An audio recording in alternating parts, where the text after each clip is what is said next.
Naman ito ng mga independent refiller, anila unti-unti raw silang pinapatay ng batas na ito dahil mas binibigyan lamang daw ng proteksyon ng batas na ito ang mga malalaking kumpanya ng langis. Pinabulaanan din ng mga ito na ang tangking ginagamit nila ang naging sanhi ng maraming sunog.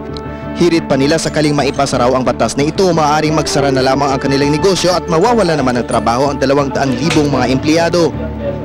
Bukas itinakda ang deliberasyon ng batas sa Senado. Ako si Jess Caduco, nagbabalita, Express. Inuwita naman ngayon ay ka-37 anibersaryo ng pagdideklara ng martial law. Balikan natin ang mga kaganapang nag-udyok kay dating Pangulong Ferdinand Marcos na magpatupad ng martial law sa bansa sa Express Balita ni Marian Alivio.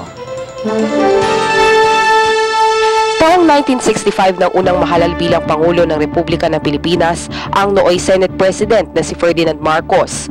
Kilala si Marcos sa kanyang talino at sa pagiging isa sa pinakamagaling na sundalong nanilbihan sa World War II.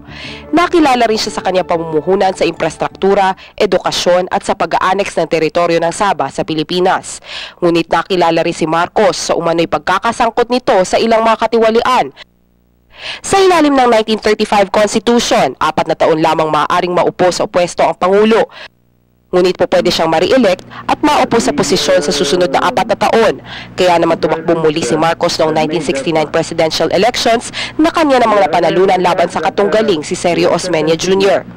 Pero maraming lumabas sa balitang tigmak sa dayaan ang nasabing halalan. Sanhi nito, naglipa na ang kaliwat kanang demonstrasyon mula sa mga militanteng grupo sa iba't ibang panig ng bansa. Maging ang palasyo ng Malacanang sinugod ng may 2,000 rallyista noong 1970. Nang bumisita ang Santo Papa sa Maynila ng taon ding iyon, pinagbantaan ang kanyang buhay. Talamak din ang bombahan at marami ang nangamatay. Ang mga kaganapang ito ang ginamit ni Marcos upang ipabatid sa publiko na may banta ng komunismo sa bansa. Kaya naman noong Setyembre 21, taong 1972, sa bisa na Proclamation No. 1081, idineklara ni Marcos ang martial law. Sa sumunod na 9 na taon, nanatili si Pangulong Marcos sa pwesto.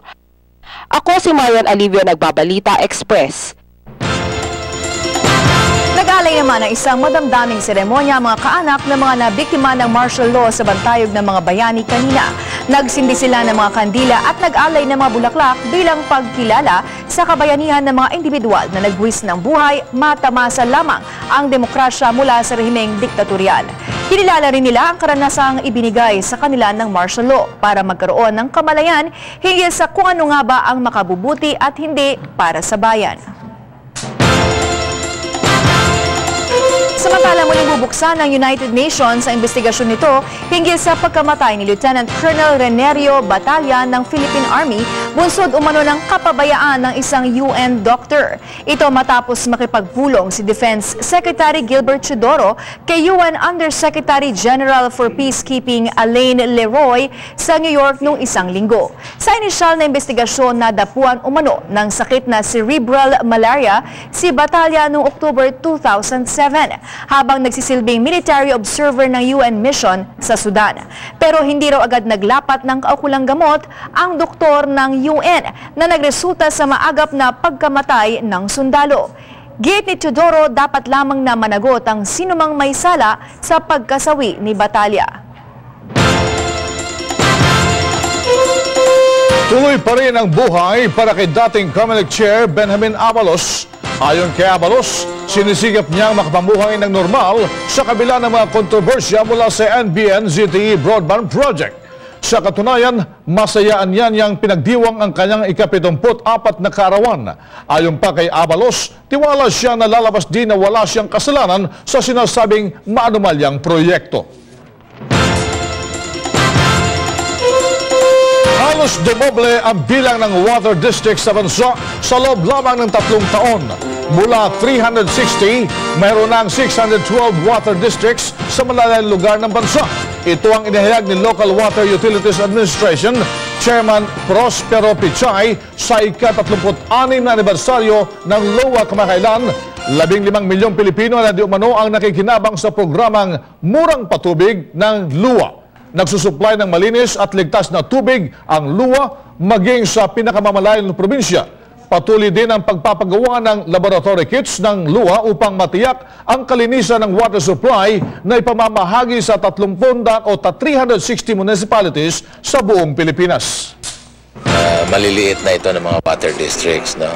Siguro mga 7.5 million. This year, mga 7.5 million Filipinos ang mapaglilingkuran natin. Sa susunod na buwan na gaganapin ang kauna-unahang Bondok Peninsula o Bonpen Festival. Layunin nitong kilalanin at isulong ang ganda ng mga tourist spots sa 12 bayan na bumubuo sa ikatlong distrito ng Quezon Province. Kabilang sa mga gaganaping aktibidad kaugnay ng okasyon ay isang trade fair or trade fair concert, pageant, cultural night, float parade at street dancing competition.